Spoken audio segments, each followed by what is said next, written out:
Let's talk about direct closes. Here's a direct close. Listen, are you going to buy right now? Are you going to buy today? Yes or no? Just give me a yes or no answer. Listen, I don't want to waste your time and I don't want to waste my time. Okay? I'm not in the business of wasting people's time. Can you just let me know yes or no? Okay? How did that feel when I was going through that with you? It doesn't feel good, right? It's desperate. It's pushy. It's a hard close.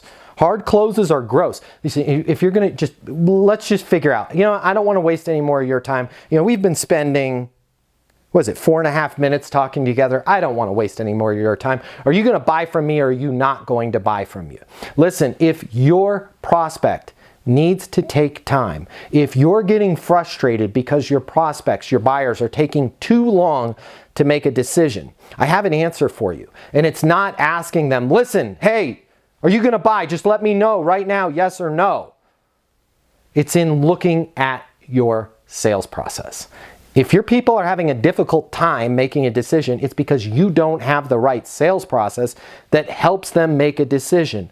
Also, when you put that type of pressure on your buyer, that is totally counter to what you are going to learn in our sustainable pipelines. One of the secrets of being a CMSC is the fact that we don't burn through leads. Right? We're able to keep leads in a sustainable pipeline. Yeah, we may follow up with somebody 12 months from now, but we're not killing deals. When you say, hey, I just need to know, right? I want to be respectful. I don't want to waste any more of your time. When you get to that level of frustration, that you're going to throw that out there, yes or no. Hey, what is that? That's an all or nothing request. And what are those bad? You're going to get no about, our data shows you're going to get no plus 94% of the time, okay? So 94% of the time or more, when you put that type of pressure, just tell me yes or no, 94% of the time or greater, they're going to say, yeah, it's going to be a no for me, right? And then you just took somebody that was a maybe